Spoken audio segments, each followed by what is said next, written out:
Good morning! It is June 20-something today, which means it has been precisely a year since my last day in the life video, and I decided I wanted to do one of these every year, so I'm gonna do that. I definitely did not think that a year from then, which is now, we'd be trying to sell our house in the middle of a pandemic. It's going great, I promise.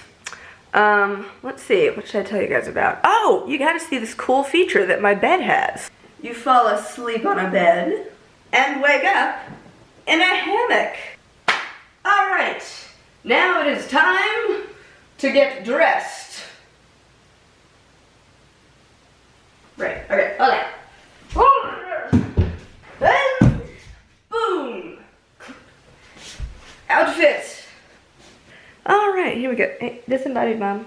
Could you please get into character and stop occupying the physical plane real quick? Anything for you, dear. Alright, good morning, disembodied mom. Good morning, Julia. Are you ready for a quest? I feel like I've been waiting all my life. We're going on a quest today. You see, disembodied mom has been working from home on an itty-bitty laptop that is not great, but more importantly, it's itty-bitty, and so it's kind of hard to see all of the various windows that you need to accomplish your job. Yes, dispatchers need to see lots of things all at the same time. How about instead of a new monitor, we just get you like a third eye so you can... Do you think they sell that at Best Buy? When it becomes available, I will be the first in line. Alright, well until then, we're just gonna get her a bigger monitor and hook it up to her laptop. But that is what we are doing today! Which is very exciting, because, you know, in these pandemic type times, we don't always get to do something. That is true. Alright, here we go. Alright, so last year, disembodied mom, you didn't know this because you didn't come to the store with us, but we did a very silly tape contraption to hold the camera on the dashboard. And I don't feel like doing that this year. Okay. So, I think instead we're gonna teleport to Best Buy. Is that cool with you? Cool with me. Alright, let's go. So, disembodied mom and I went to the Best Buy, and hold on. They did not have the monitor we wanted, which was very upsetting. But they did have something very exciting. Yo? An HDMI cable! Well, and we did order the monitor. It's true, we did order the monitor. So, now I'm gonna go get a sandwich. Well, not only that. What? Julia? Yes? I'm very proud of you for coming prepared so that he did not upsell us. Oh, that's true. He did try to upsell us, and I hit him with the SKU number of the thing I wanted. Retail. Well done. Alright, I'm gonna get a sandwich, and I will tell you more about the sandwich shop, because I am incensed. Disembodied mom, ask me why I'm incensed. Julia, why are you incensed? Because, as you may remember from last day in our life video, Justin and I went to Larry's by our house because we love the Larry's by our house. We know the manager, they start making our orders when we walk through the door. It's the best! And yet, they have perished from the coronavirus! Metaphorically, not the employees, just the store. As far as we know. As far as we know. And so now, I only get my favorite sandwich when we come all the way out here to the Best Buy. I am incensed. But now I'm calmed down because I have my favorite sandwich. Yay! Alright. You want to teleport back home? I would love to. Alright, hello. It's been a while since I checked in, but since I'm going to be doing this for the next few hours, I figured I should tell you, dear camera, because I'm documenting my day. I am currently writing my English paper, which I'm writing on fate versus free will, even though it's supposed to be on an archetype, and fate versus free will isn't on the list, so I'm going to make it that the way a culture views fate versus free will affects the way that good versus evil interact in stories. Like when fate is just fate, generally bad stuff happens, like in Oedipus, where it was his fate to do that whole Oedipus thing. Anyway, so that is what I'm writing about. And I was gonna do like a little crazy montage where I'm like furiously typing, and but I have to do this. This is not the time for goofs.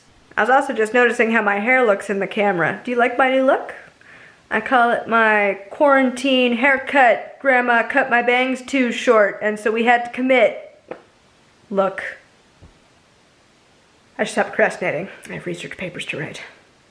And more Greek stories to read.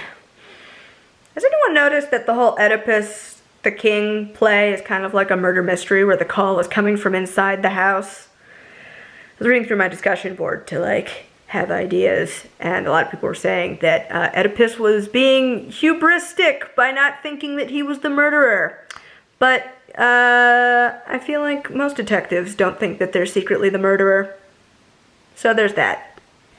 It's a real twist. Hello, future Julia here.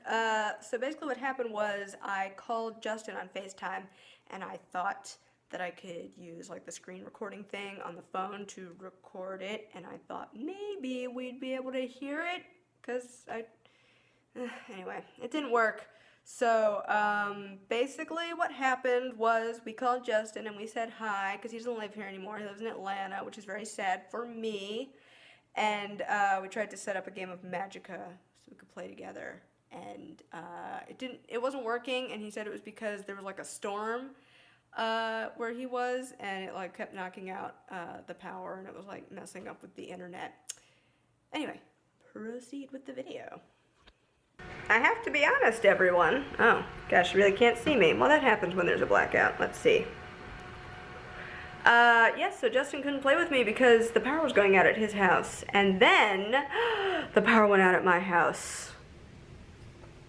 So that's sad for me, because I wanted to play Minecraft. I guess I'll go do something else.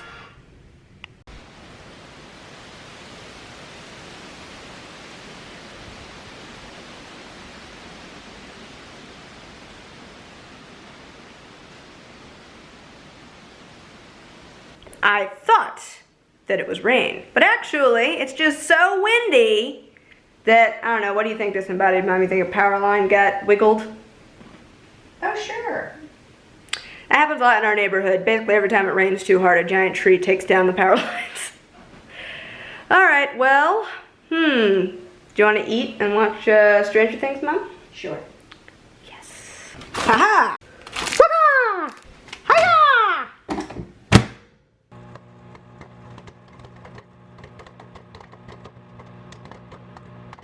It's popcorn time.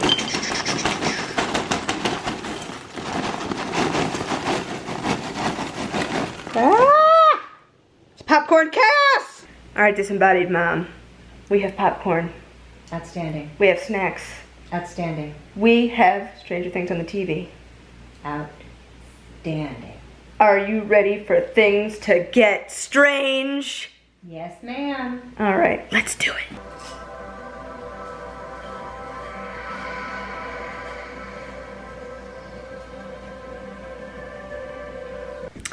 Well, disembodied mom, you've just completed your first viewing of Stranger Things.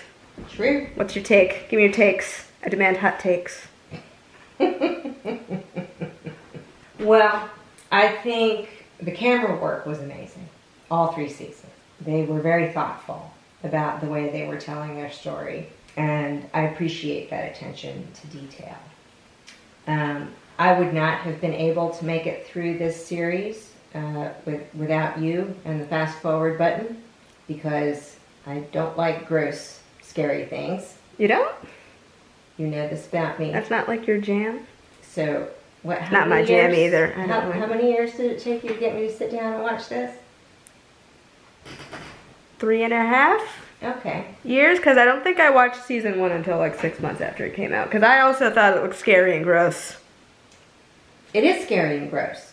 Yes, well there was a reason for why I thought it looked scary and gross. And in fact, the gross factor has increased with each passing season. You could say that. So I'm saying it. I can't wait for season 4. I will let you watch it first, so you can guide me through safely. Okay. But I really liked the character development. They really captured a lot of what's going on emotionally at this age, and they did it in a really sensitive way. I thought that was all very well done. And as you know, the 80s references, many of them just tickled me, and Well- I laughed quite a bit, Well, which I appreciate. I was going to ask you, because you are almost precisely the same age as the youngsters in this show. True. So I was wondering how they captured the vibe of that era. I think they did a good job.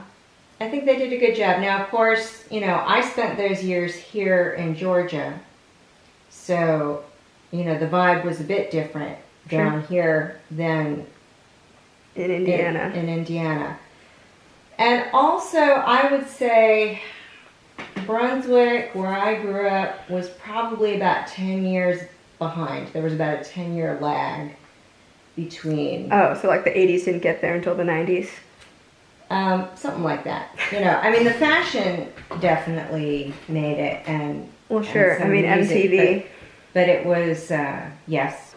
I do remember that. I remember my sister and I begging my parents for MTV. Yeah, I mean, the fashion was spot on, without a doubt. Arcades were never a part of my life. We didn't have the money for that. And to be honest, Heather and I were not super interested in those games. I found them mildly interesting. I might have gotten into them if they were not so costly. I think Dad told me once that at, not like in an arcade, but like a convenience store near his place, there was this like rip-off arcade game I believe that. that got like, I don't remember what, it was like you're like a ship and you're flying and Okay.